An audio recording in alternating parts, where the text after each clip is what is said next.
The morning of September 23rd, 1943. On a small coral atoll in the Central Pacific, a Japanese soldier named Kazuo Sakamaki opened his eyes to fluorescent lights humming overhead. The brightness made him flinch. For weeks after his capture, he had expected this moment, the moment when the Americans would finally come for him, to deliver the punishment his training had promised awaited all who surrendered. He had been taught since basic training that capture meant torture, that the Americans were barbaric murderers who showed no mercy, that death in battle was infinitely preferable to the shame of falling into enemy hands. Yet, as footsteps approached his cell, what entered was not an executioner, but a man in a crisp uniform carrying folded fabric and a small box. If you're enjoying this deep dive into the story, hit the subscribe button and let us know in the comments from where in the world you are watching from today. "Morning," the American guard said, his tone almost casual. He placed the items on the bunk beside Sakamaki, a clean uniform, olive drab and neatly pressed, and a bar of soap, white, fragrant, wrapped in simple paper. Sakamaki stared at these objects as if they were artifacts from another world.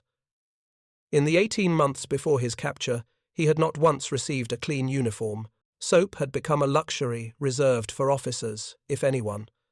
And now, here in captivity, his enemy was handing him both. The guard waited, misunderstanding Sakamaki's frozen silence for confusion. "You can wash up before breakfast," he explained, gesturing toward the showers down the hall. "Fresh water, hot if you want it." Then he left, the door remaining unlocked behind him. Sakamaki sat motionless, holding the soap in his hands. It smelled of something clean, something almost forgotten. He pressed it to his nose and inhaled deeply, and for the first time since surrender, he felt not fear, but a disorienting sense of disbelief. This was not how captivity was supposed to begin, yet it was how captivity in American hands would unfold for thousands of Japanese prisoners in a way that would challenge everything they had been taught to believe about their enemy, about honor, and about the meaning of surrender itself. Ensign Kazuo Sakamaki was not supposed to exist. In the eyes of the Japanese Empire, prisoners of war were a contradiction, an impossibility. Japanese soldiers had been indoctrinated through years of training and propaganda that surrender was the ultimate dishonor, a betrayal not just of oneself, but of family, of nation, of the emperor himself. The 1941 Senjin-kun, the field service code issued to every soldier in the Imperial Japanese Armed Forces, made the expectation brutally clear: do not live in shame as a prisoner, die, and leave no ignominious crime behind. The message was reinforced in every barracks, in every speech, in every moment of military life. Death was honorable, capture was unthinkable. Yet Sakamaki had become exactly that, the unthinkable. On December 7, 1941, he had piloted one of 5 midget submarines intended to penetrate Pearl Harbor during the surprise attack. His vessel malfunctioned, ran aground on a reef off Oahu, and after struggling for hours in the surf, exhausted and semi-conscious, he was pulled from the water by American soldiers. He became the first Japanese prisoner of war taken by the United States in World War II. For over a year, he was the only one. The shame burned deeper than any wound. In Japan, his family would receive notice that he had died gloriously in battle. His name would be inscribed at Yakusuni Shrine, where the spirits of fallen warriors were honored. But Sakamaki knew the truth. He was alive, and therefore disgraced. He had expected execution. When it did not come, he expected torture. When that too failed to materialize, he was left in a state of profound psychological confusion. The Americans treated him with a correctness that felt more unsettling than cruelty. They fed him 3 meals a day. They provided medical attention for the cuts and bruises he had sustained. They asked him questions, to which he gave only his name, rank, and serial number. But when he refused further cooperation, they did not beat him. They simply nodded and led him back to his cell. And now, in September of 1943, 18 months into his captivity, they were handing him soap. To understand the depth of Sakamaki's shock, one must understand the world from which he came. The Japanese military of the 1930s and 40s had undergone a transformation, a hardening of attitudes towards surrender that marked a stark departure from earlier eras. During the Russo-Japanese War at the turn of the century, Japan had treated prisoners according to international norms, earning praise from Western observers for its civilized conduct. Japanese soldiers who were captured by Russia and later repatriated faced no punishment, no societal shame. But by the 1930s, Japanese nationalism had taken a darker turn. The military, increasingly dominated by ultranationalist factions, began promoting a perverted version of Bushido, the ancient samurai code. This new interpretation stripped away the code's emphasis on honor and duty, replacing it with fanaticism and a cult of death. Surrender was redefined not merely as a tactical failure, but as a spiritual and moral collapse. Western ideas, including the Geneva Convention, were dismissed as weak, as evidence of the decadence that made the West unworthy of ruling Asia. In 1929, Japan had signed the Geneva Convention governing the treatment of prisoners of war, but crucially, it never ratified the agreement. The refusal was deliberate. Japanese military leaders argued that ratification would undermine the warrior spirit, that acknowledging the possibility of surrender would weaken soldiers' resolve to fight to the death. By 1942, General Tojo Hideki, Japan's prime minister and war minister, made the position explicit. Japan would treat prisoners according to its own traditions and customs, not Western conventions. What this meant in practice was brutal. Allied prisoners in Japanese hands faced starvation, disease, forced labor, and systematic beatings. The death rate for American and British prisoners in Japanese camps hovered around 30%, compared to just 4% for those held by Germany and Italy. Japanese soldiers understood this cruelty, many participated in it, and they projected it onto their enemy. If Japan treated captured soldiers as less than human, surely the Americans would do the same. Japanese military propaganda reinforced this belief with relentless messaging. Captured soldiers would be tortured, propaganda leaflets warned. They would be mutilated, paraded through streets, executed in humiliating fashion. Stories circulated among troops of Chinese guerrillas who were said to be expert torturers, and these fears were transferred onto American soldiers. Surrender, the propaganda insisted, meant not just dishonor, but unimaginable suffering.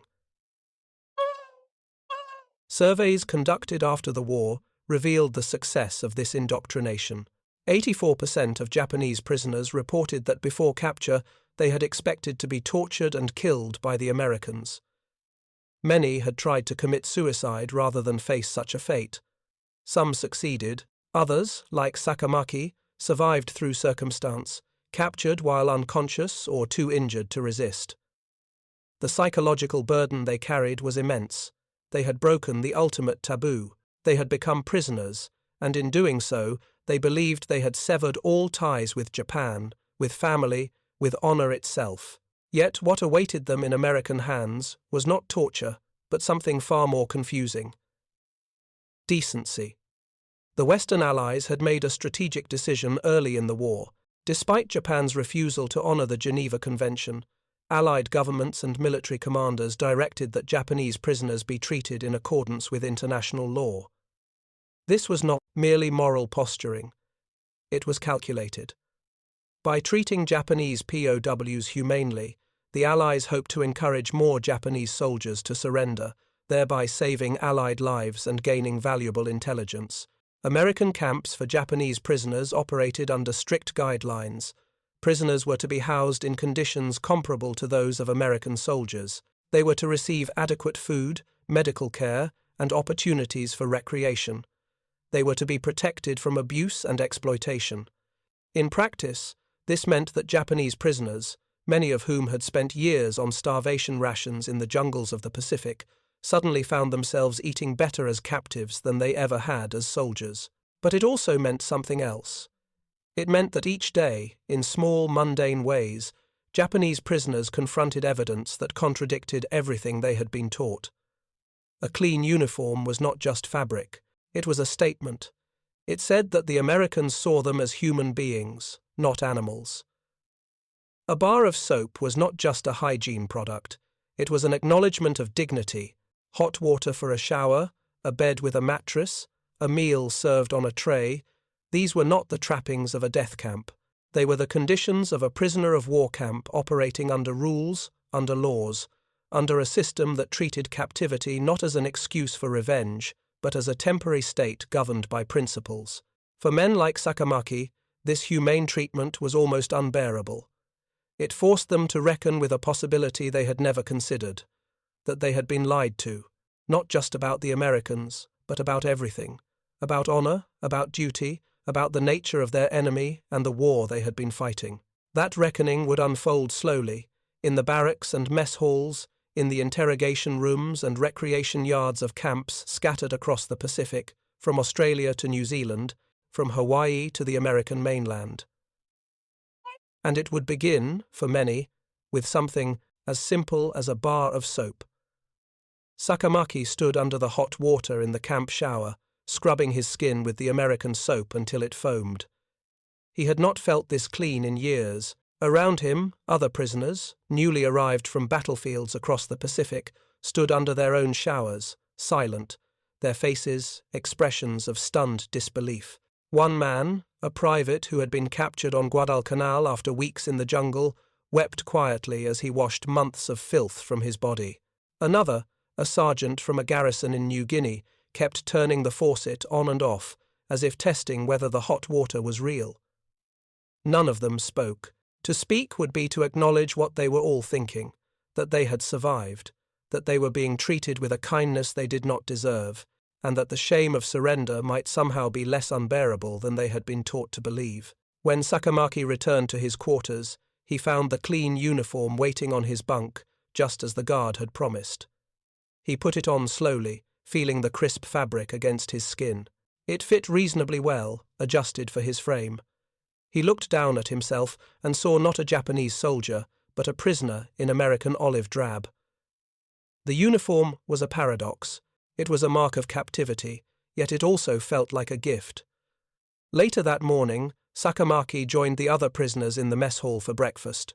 He had eaten American food before, the meals provided to him during his solitary months of captivity. But this was his first time eating among other Japanese prisoners, and the experience was surreal. The smell of fried eggs, bacon, and coffee filled the air. Not the thin miso soup and rice balls he had grown accustomed to in the Japanese military, but rich, abundant American food. The prisoners moved through the serving line, their trays loaded with portions that seemed almost obscene in their generosity. Sakamaki sat at a long wooden table and picked up his fork. Across from him, a young sailor stared at his plate as if it might vanish if he looked away. "Is this real?" the sailor whispered in Japanese. No one answered. They ate in silence, each man wrestling with the same gnawing question. Why were the Americans doing this? What did they want? The answer, as they would learn, was intelligence. But the method of extracting it was unlike anything they had anticipated. In the days that followed Sakamaki's arrival at the camp, he began to understand the strange rhythm of life as a Japanese prisoner of war in American custody. There were rules, of course, roll calls each morning, assigned work details, restrictions on movement, but there was also an unsettling degree of freedom. Prisoners were allowed to gather in groups, to talk, to play cards or board games during recreation hours. There was a small library stocked with Japanese language books, carefully screened but still more reading material than most of them had seen in years. There was even a volleyball court, where prisoners could organize matches. It was all deeply disorienting. This was captivity, yes, but it bore no resemblance to the hell they had been promised. The interrogations were handled by American officers fluent in Japanese, many of them Nisei, second-generation Japanese Americans who had grown up speaking the language at home. These interrogators employed techniques that were as effective as they were unexpected. They did not threaten or torture. Instead, they conversed. They asked about a prisoner's hometown, his family, his life before the war. They shared photographs of their own families, building rapport, establishing trust, and then, almost casually, they would ask about military matters, troop movements, equipment, supply lines. The prisoners, many of whom believed they had lost all rights by surrendering, saw no reason to withhold information. They felt they owed their captors a debt for the food, the clothing, the medical treatment, and so they talked. The intelligence gathered from Japanese prisoners of war was extraordinary. Australian and American officers had initially believed that captured Japanese troops would be uncooperative, fanatically loyal to their cause. This assumption proved spectacularly wrong. Japanese prisoners provided detailed information about military positions, command structures, and strategic plans. They confirmed intelligence gathered from other sources and filled in gaps that codebreakers could not. Some even agreed to help develop propaganda materials designed to encourage other Japanese soldiers to surrender. They recorded radio broadcasts and wrote leaflets that were dropped over Japanese positions, carefully worded to use phrases like "cease resistance" rather than "surrender," acknowledging the cultural weight of the latter term. This cooperation was not universal. Some prisoners, especially officers, clung to their sense of duty and refused to speak beyond giving their name, rank, and serial number.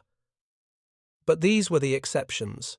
The majority of prisoners, once assured they would not be harmed, proved remarkably forthcoming. The reason was simple. By surrendering, they believed they had already broken every bond that tied them to Japan. They were dead men, in the eyes of their families, their government, their emperor. What did it matter now if they spoke?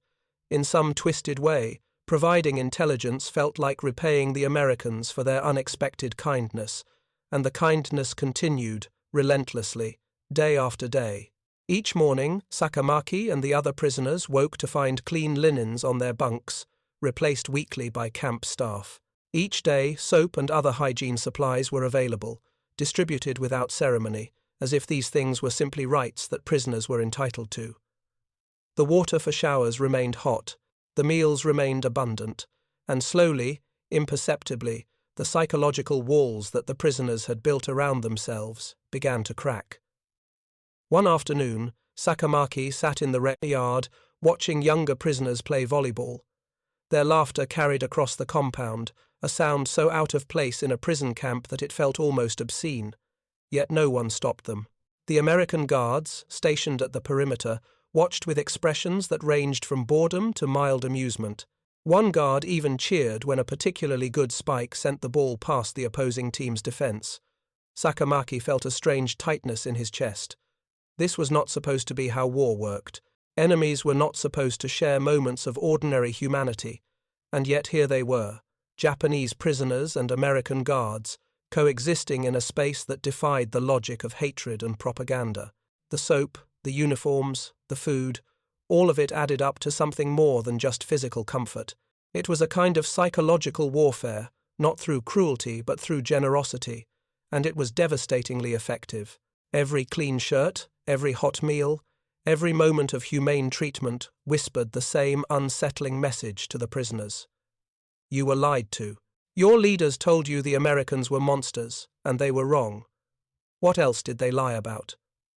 The question gnawed at them, persistent and unanswerable, and as the days turned to weeks and the weeks to months, that question would only grow louder. By late 1943, the number of Japanese prisoners in Allied custody remained remarkably small compared to the hundreds of thousands of German and Italian POWs held in camps across the United States and other Allied nations. Estimates varied, but by the end of 1942, fewer than 1,000 Japanese soldiers had surrendered to American and Australian forces. This stood in stark contrast to the more than 200,000 Allied prisoners languishing in Japanese camps, where death rates soared and brutality was routine. The disparity revealed the effectiveness of Japanese indoctrination.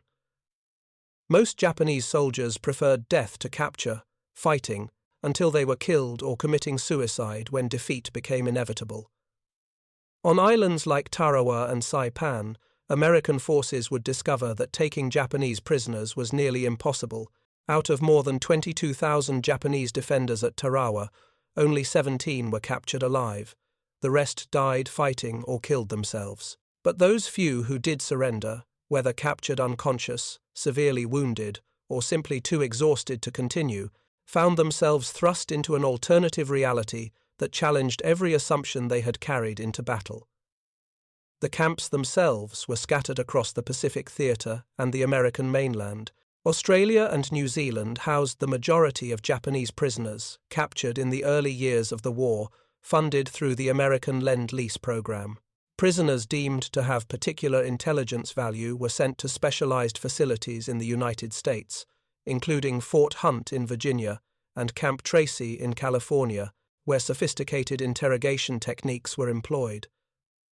The camps were not luxurious, but they met and often exceeded the standards set by the Geneva Convention.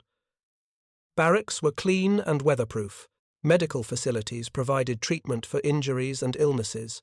Recreation areas offered space for exercise and leisure. If you find this story engaging, please take a moment to subscribe and enable notifications. It helps us continue producing in-depth content like this.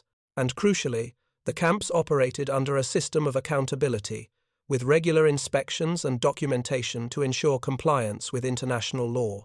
For the Japanese prisoners, this systematized humanity was bewildering. They came from a military culture where brutality was not an aberration but a standard practice. Beatings were routine in the Imperial Japanese Army, used as a method of discipline for even minor infractions. Junior soldiers were beaten by their superiors as a matter of course, and this violence was then inflicted downward onto prisoners of war, who occupied the lowest rung of the military hierarchy. Japanese soldiers had witnessed or participated in atrocities against captured enemies. They had seen Allied prisoners starved, worked to death, and executed without trial. They understood that in Japanese hands, surrender meant suffering. So when they found themselves in American custody, receiving 3 meals a day, access to medical care, and treatment that acknowledged their basic humanity, the cognitive dissonance was profound. A Japanese corporal captured on Guadalcanal in early 1943 later described his first week in an Australian-run camp as the most psychologically disturbing period of his life. "I kept waiting for the cruelty to begin," he wrote in a memoir published decades after the war. "I thought the food, the clean clothes, the medical treatment, these were all part of an elaborate deception. I thought they were fattening us up before the real torture started. But it never came, and when I realized it never would, I did not feel relief. I felt confusion, and then something worse, shame." The shame he described was multi-layered. There was the original shame of surrender, the breaking of the ultimate taboo. But layered on top of that was a new shame, the realization that he had been complicit in a system that treated prisoners with inhuman cruelty, while his captors, whom he had been taught were barbaric, treated him with restraint and even kindness. It forced him to confront uncomfortable truths about his own side, about the war, about everything he had believed. The daily routines of camp life reinforced these realizations in countless small ways. Each morning, after roll call, prisoners were assigned to work details. Under the Geneva Convention, enlisted prisoners could be required to work, though not on projects directly supporting the war effort. In practice, this meant agricultural labor, maintenance tasks, and other non-combat work. The prisoners were paid a small wage in camp script, usually around 80 cents per day, which could be spent at the camp canteen on toiletries, writing materials, and small luxuries like candy or cigarettes. For men who had been taught that prisoners had no rights, that capture meant the forfeiture of all human status, this economic system was revolutionary. They were being compensated for their labor. They were being treated as workers, not slaves. The canteen itself was a source of constant amazement. Shelves stocked with goods that had become luxuries even in the Japanese military. Toothpaste, shaving cream, writing paper, pencils, and soap, always soap, in abundance. White bars of ivory, cakes of cashmere bouquet, sometimes even shampoo. Prisoners could purchase these items with their earned script, or they were simply provided as part of the camp's hygiene protocols. The emphasis on cleanliness was relentless and, to the prisoners, almost obsessive. Daily showers were encouraged, often mandatory. Barracks were inspected regularly for cleanliness. Laundry facilities operated on a schedule that ensured prisoners had access to clean clothes at least once a week, often more frequently. This stood in shocking contrast to the conditions many prisoners had endured before capture. In the Imperial Japanese Army, Especially in the remote garrisons of the Pacific Islands, hygiene supplies were scarce to non-existent. Soldiers went weeks or months without bathing properly. Uniforms rotted off their bodies in the tropical heat. Soap was a distant memory. Disease ran rampant, dysentery and malaria and infections that could have been prevented with basic sanitation. And now, as prisoners, they had access to hot water, soap, and clean clothes, every single day. The irony was not lost on them. A Japanese private captured in New Guinea kept a makeshift diary, scratching entries onto scraps of paper he hoarded in his barracks. One entry from November 1943 read, "Today I bathed in hot water and washed with soap that smells like flowers. I wore a clean uniform that did not itch. I ate rice and meat and vegetables. I am a prisoner of war, and I live better than I did as a soldier of the Emperor. What does this mean? What does any of this mean?" The medical care provided to prisoners was another source of profound shock. Men who arrived at camps suffering from malnutrition, tropical diseases, and untreated injuries found themselves in the hands of American doctors and nurses who worked to restore their health. Malaria was treated with quinine, infected wounds were cleaned and dressed, broken bones were set properly, dental problems were addressed. Men who had resigned themselves to slow death from preventable ailments were instead nursed back to health by the very enemy they had been taught to hate. One prisoner, a sailor captured after his ship was sunk in the Solomon Islands, arrived at a New Zealand camp with a badly infected leg wound. He had expected the wound to be his death sentence, infection spreading until it killed him, or until the Americans decided he was too much trouble and executed him. Instead, an American doctor examined the wound, administered antibiotics, and performed a minor surgery to drain the infection. The sailor spent 2 weeks in the camp hospital, recovering in a clean bed, eating regular meals, and receiving attentive nursing care. When he was released back to the general prisoner population, the wound was healing, the infection gone, his leg saved. He sat on his bunk that night, running his hand over the clean bandage on his leg, and wept. Not from pain, but from the crushing weight of realization. The Americans had saved his life. They had no reason to do so, no tactical benefit to gain from keeping him alive. They had simply done it because their medical ethics, their system of laws, their fundamental values demanded it, and in saving his life, they had destroyed every certainty he had built his identity upon. The psychological impact of this humane treatment rippled through the prisoner population in complex ways. Some prisoners responded with gratitude, cooperating fully with their captors, eager to repay what they saw as a debt. Others withdrew into themselves, unable to process the contradiction between their expectations and their reality. A few became angry, directing their rage not at the Americans, but at their own leadership, at the officers who had lied to them, at the system that had sent them to die for a war they were beginning to suspect was built on falsehoods.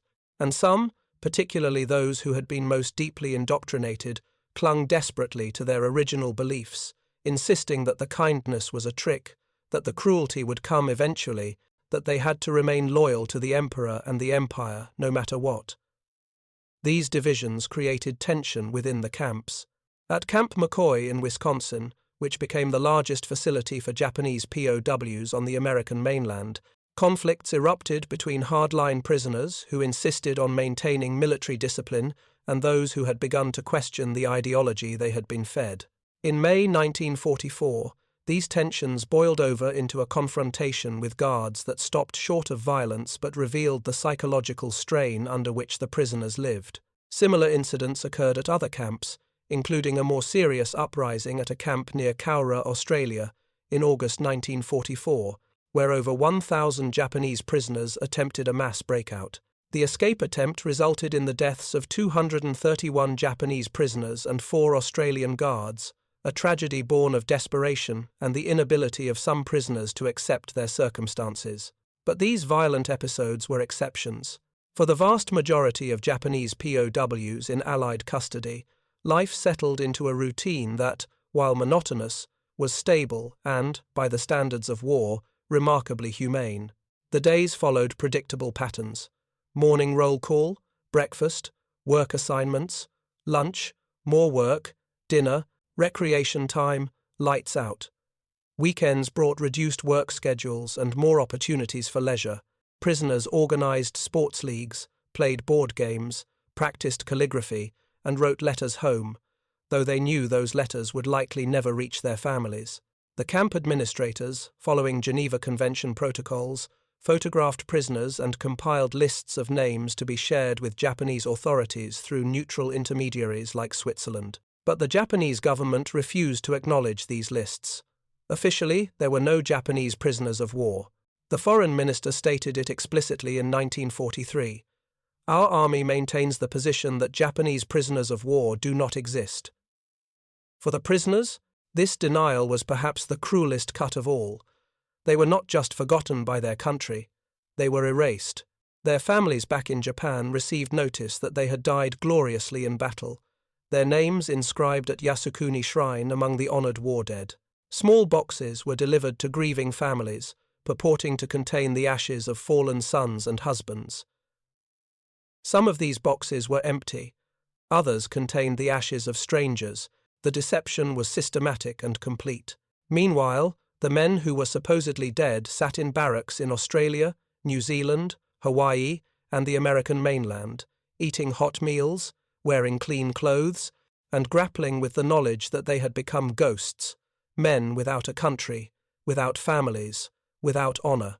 Yet even in this liminal state, deprived of identity and status, they found themselves treated with a dignity that their own military had never afforded them. The camp libraries offered escape, both literal and figurative. Books in Japanese were available, carefully selected to exclude overt propaganda, but still offering connection to home. Prisoners read novels, poetry, historical texts. Some taught themselves English using textbooks provided by camp administrators.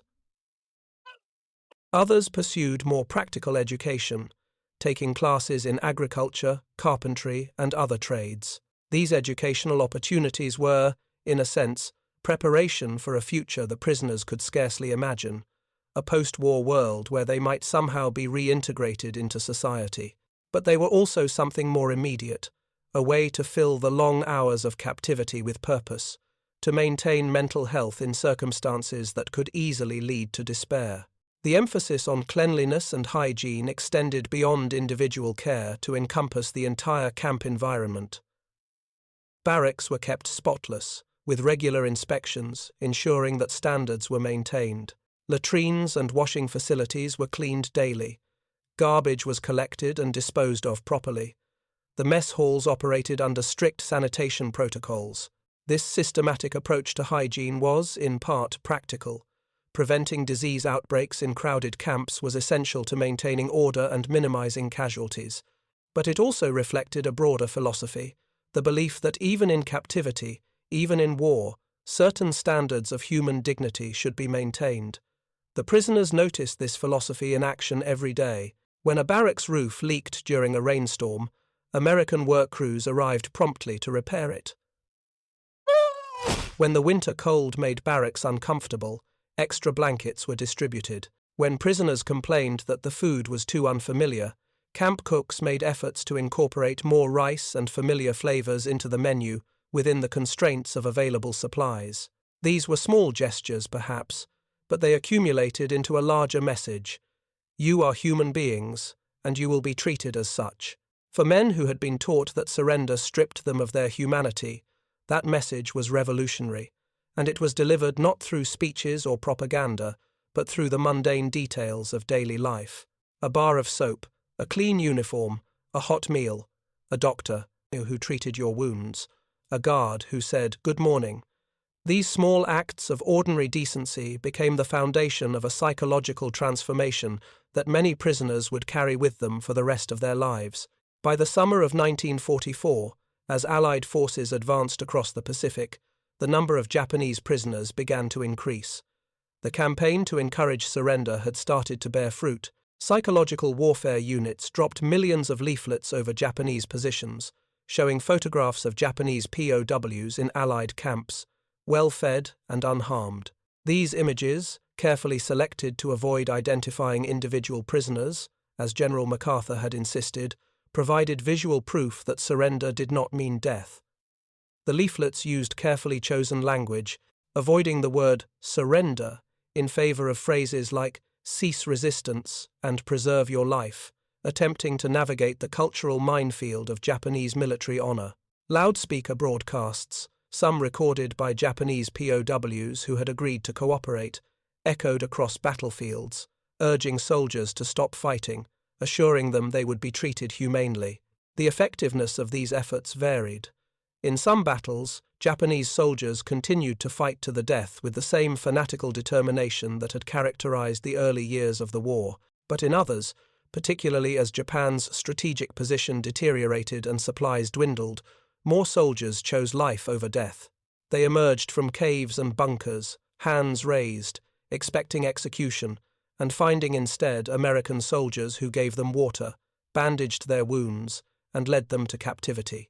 Each new prisoner who arrived at the camps went through the same sequence of shocked realizations: the clean uniform, the soap, the food, the medical care, the absence of torture, the strange, unsettling kindness of the enemy. And each prisoner, in his own way, had to reckon with what these experiences meant. For Sakamaki, who had now been in captivity for nearly 3 years, the reckoning had evolved into something like acceptance. He understood that he would never return to Japan, not as long as the war continued. He understood that his family believed him dead and would never know otherwise. He understood that the life he had known before surrender was gone forever. But he had also come to understand something else. The Americans were not monsters, the Geneva Convention was not a coward's code, and the Japanese military's insistence that death was preferable to capture had been, perhaps, the cruelest lie of all. He thought about this often as he sat in the camp rec yard, watching newer prisoners go through the same psychological journey he had travelled. He saw the disbelief in their eyes when they received their first clean uniform. He saw the confusion when they realized the food was abundant and the guards were not cruel. He saw the slow, painful dawning of awareness that everything they had been taught was wrong. And he understood that this awareness, more than the barbed wire or the guard towers, was the true prison they all inhabited now. A prison built not of physical barriers but of shattered certainties, of destroyed beliefs, of questions that had no easy answers. The soap and the clean uniforms were not just provisions, they were keys that unlocked doors in the mind, doors that once opened could never be closed again.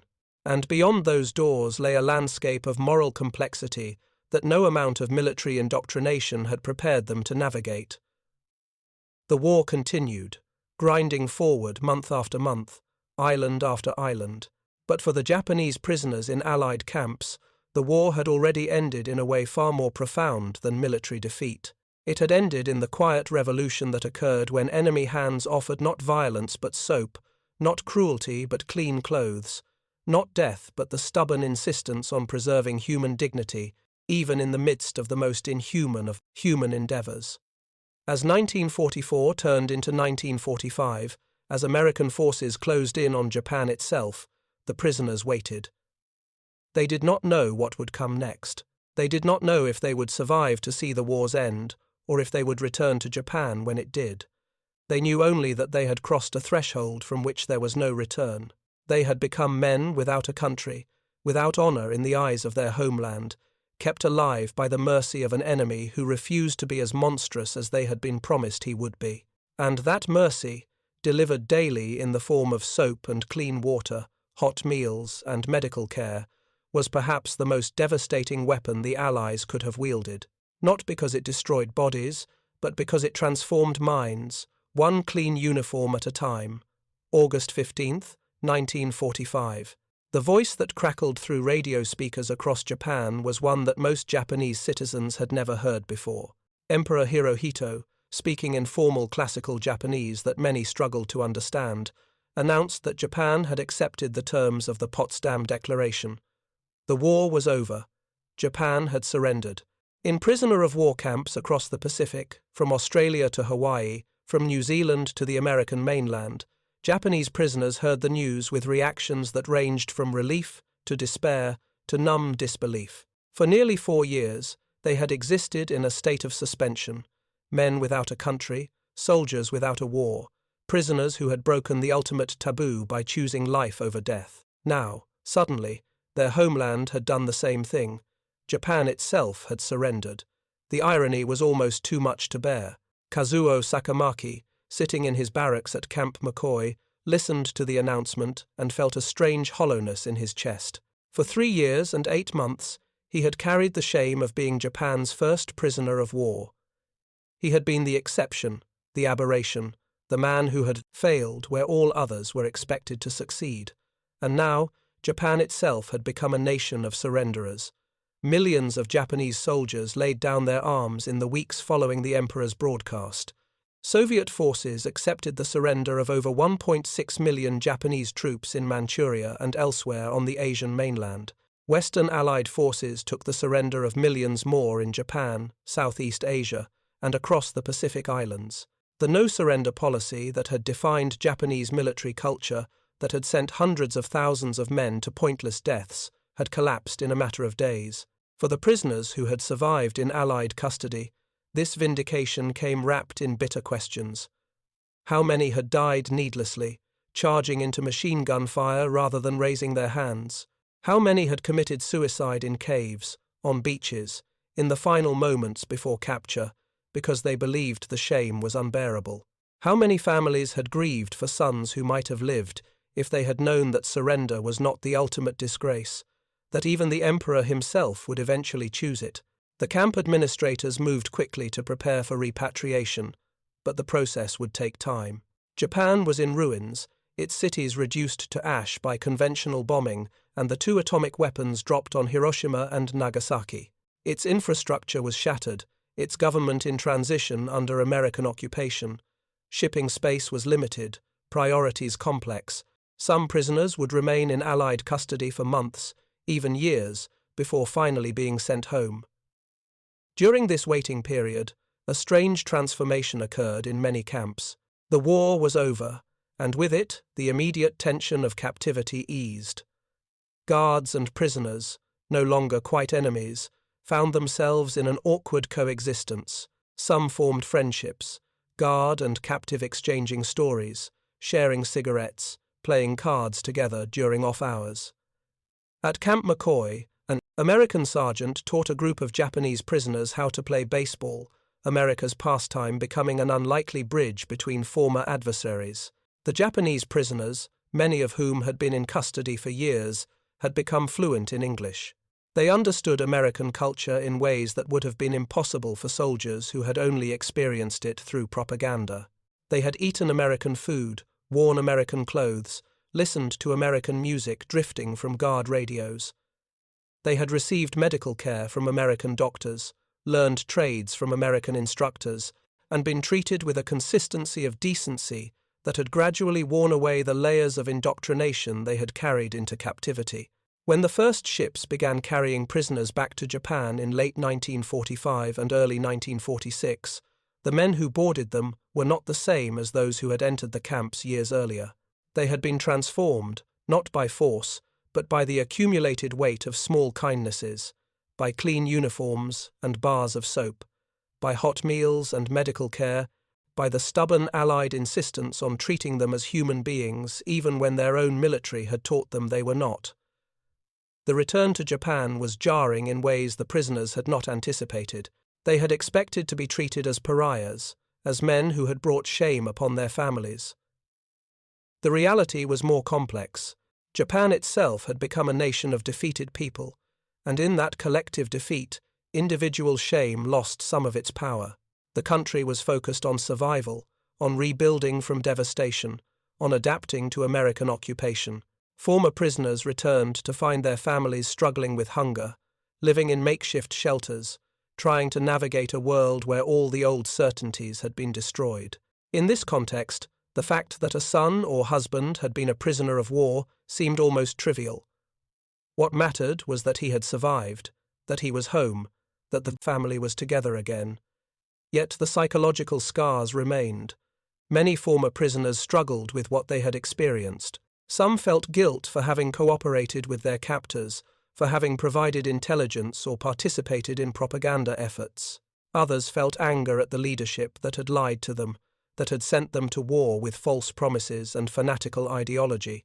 A few felt gratitude toward the Americans who had saved their lives through medical care or prevented their starvation through adequate rations. These conflicting emotions were difficult to process, and many former prisoners simply buried them, choosing silence over confrontation with painful memories. The Japanese government's official position added another layer of complexity. During the war, the families of prisoners had been told their loved ones were dead, their names inscribed at Yasukuni Shrine among the honored war dead. Small boxes purporting to contain ashes had been delivered with ceremony. Now those dead men were returning, alive but fundamentally changed. The government quietly corrected the records, removing names from the shrine, issuing documentation that acknowledged the men's survival. But there was no public acknowledgement of the deception, no apology for the lies that had been told. The families received their sons and husbands back with joy, tinged with confusion, uncertain how to reconcile the official narrative of glorious death with the reality of survival in enemy hands. Kazuo Sakamaki returned to Japan in 1946, one of the last prisoners to be repatriated due to his symbolic status as the first captive. He found his family alive but struggling in post-war poverty. They had believed him dead for over 4 years, had mourned him, had held memorial services, had accepted the ashes that turned out to be meaningless. The reunion was emotional, but it was also awkward. Sakamaki was no longer the young officer who had climbed into a midget submarine on the morning of December 7, 1941. He had been changed by captivity, by the years of psychological reckoning, by the daily confrontation with the reality that his enemy had been more humane than his own leadership had been. He struggled to find his place in post-war Japan. The shame of being Japan's first prisoner of war never entirely left him, even as the country moved forward and the context of individual surrender faded into the larger narrative of national defeat. He eventually found work with Toyota, building a successful career in the automotive industry that was beginning to define Japan's economic recovery. But he rarely spoke publicly about his wartime experiences, preferring privacy to the spotlight that occasionally found him when journalists rediscovered his story. Other former prisoners navigated their own paths through post-war Japan. Some thrived, applying skills they had learned in the camps to the reconstruction effort. A former prisoner who had studied carpentry at Camp McCoy became a successful builder. Another who had learned agricultural techniques in an Australian camp helped modernize farming practices in his village. A few even maintained correspondence with American guards who had befriended them, exchanging letters across the Pacific, updating each other on families and careers, maintaining connections that had been forged in the unlikely crucible of humane captivity. These letters, preserved in archives and family collections, offer poignant testimony to the complexity of war and the possibility of connection even between enemies. One former prisoner wrote to an American guard in 1952, "I often think about the soap you gave me on my first day in the camp. I know it seems like a small thing, but to me it represented everything. It said that I was still human, still worthy of basic dignity, even though I had surrendered. It changed how I understood the world. I teach my children now that honor is not found in dying for abstract principles, but in treating others with humanity, even when it is difficult. Thank you for teaching me that lesson." The guard's reply, equally moving, acknowledged the strangeness of their former relationship. "I never thought of it as teaching you anything. I was just doing my job, following the rules we were given. But if a bar of soap could make that kind of difference, then maybe the rules were wiser than we knew at the time. I'm glad you survived. I'm glad you made it home, and I'm glad we can call each other friends now, even though we started as enemies." These personal connections, however, were exceptions. The vast majority of former prisoners and their guards never reconnected, their brief shared history fading into the past as both sides moved forward with their lives. But the experience left its mark in subtler ways, shaping attitudes, influencing perspectives, planting seeds of understanding that would grow in unexpected directions. In the decades following the war, as historians began examining the POW experience more closely, the contrast between Japanese treatment of Allied prisoners and Allied treatment of Japanese prisoners became a subject of study and reflection. The numbers told part of the story. The death rate for Allied prisoners in Japanese custody hovered around 27%, while the death rate for Japanese prisoners in American custody was estimated at less than 3%. But numbers alone could not capture the full picture. The difference was not just in mortality rates, but in the fundamental approach to captivity. The Japanese military viewed prisoners as less than human, as objects to be exploited or discarded. The Allied forces, despite the pressures of a brutal war and the temptation to retaliate for Japanese atrocities, largely maintained their commitment to the Geneva Convention principles. This commitment was not perfect. There were instances of Allied soldiers executing Japanese prisoners on the battlefield, moments when the anger and hatred fostered by years of war overcame discipline and law. There were reports of harsh conditions in some camps, of Allied troops killing Japanese soldiers who attempted to surrender. But these were violations of policy, not the policy itself, and within the established POW camps, the systematic humane treatment of Japanese prisoners stood as evidence that even in war, it was possible to maintain moral standards, to refuse to descend to the level of one's enemy, to insist on preserving human dignity even when faced with an opponent who had abandoned it. For the Japanese prisoners who experienced this treatment firsthand, the impact was profound and lasting. Many became strong advocates for pacifism in post-war Japan, their wartime experiences convincing them that military culture and nationalist ideology had led their country astray. Some became educators, teaching younger generations about the importance of international law and human rights. Others simply carried the lessons quietly, applying them in their daily lives, treating others with the dignity they had been shown when they had least expected it. The soap and the clean uniforms, those simple daily provisions, had been more than just items of hygiene and clothing. They had been symbols of a different way of thinking about war, about enemies, about humanity itself.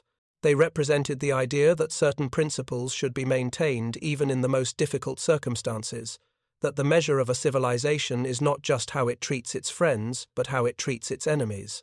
This idea, embodied in the Geneva Conventions and upheld by the Allied forces despite enormous pressures to do otherwise, stood as one of the war's quieter victories, less dramatic than battlefield triumphs, but perhaps more enduring in its impact. As the decades passed and the generation that fought World War II began to fade, the stories of Japanese prisoners in Allied camps became historical footnotes, overshadowed by larger narratives of combat and strategy, of atomic weapons and unconditional surrender. But for those who lived the experience, prisoners and guards alike, the memory remained vivid. The shock of humane treatment where cruelty was expected, the slow transformation of understanding that occurred through daily routine, the recognition that propaganda, on all sides, had lied about the enemy's essential nature, and the profound lesson that even in war, perhaps especially in war, small acts of decency matter. A bar of soap cannot erase the horrors of conflict. A clean uniform cannot undo the deaths of millions. But these small gestures, repeated day after day in camps across the Pacific, demonstrated something important about human nature, that even when ideology demands dehumanization, individuals can choose differently. That systems can be designed to preserve dignity rather than destroy it. That the worst moments of human history need not eliminate all traces of human kindness. The Japanese prisoners who received those bars of soap, who put on those clean uniforms, who sat down to hot meals they had not expected to survive long enough to eat, carried these lessons forward into peace. Some struggled with them, unable to reconcile what they had been taught with what they had experienced. Others embraced them, finding in their captivity a kind of liberation from the lies they had been fed. All of them, in their own ways, became witnesses to a truth that transcended the war itself. That, in the treatment of prisoners, in the maintenance of standards even under duress, in the stubborn insistence on preserving humanity in the midst of humanity's greatest failures, lay a path forward. Not easy, not simple, not free of contradictions and failures, but possible, always possible. The war ended in 1945, but the reverberations of those experiences continue. In archives and memoirs, in family stories and historical studies, in the letters exchanged between former prisoners and former guards, the evidence remains. Soap and clean water, hot meals and medical care, the surprise of kindness where cruelty was expected, and the slow, painful, ultimately transformative realization that surrender need not mean the end of honor, that captivity need not mean the destruction of dignity, that even enemies can recognize each other's humanity if they choose to look. These lessons, learned in the barracks and mess halls of POW camps across the Pacific, remain relevant. Wars continue. Prisoners are still taken. The temptation to dehumanize the enemy remains powerful. But the example set by the Allied treatment of Japanese prisoners during World War II stands as testimony that another way is possible, that laws can be upheld even when doing so seems difficult, that small acts of decency can accumulate into something larger and more enduring than hatred. The bars of soap have long since dissolved into history. The clean uniforms have worn out and been discarded. The prisoners have grown old and most have passed away. But what they experienced, and what it meant, echoes forward through time. A reminder that in the darkest moments, humanity can still choose to be humane, that standards can be maintained even when doing so offers no strategic advantage, that the measure of our civilization lies not just in how we wage war, but in how we treat those who fall into our power when the fighting is done. This is the legacy of the soap and the clean uniforms, not victory, not triumph, but something quieter and perhaps more important. The proof that even in war, we do not have to become the monsters we fear. Thank you for watching. For more detailed historical breakdowns, check out the other videos on your screen now and don't forget to subscribe.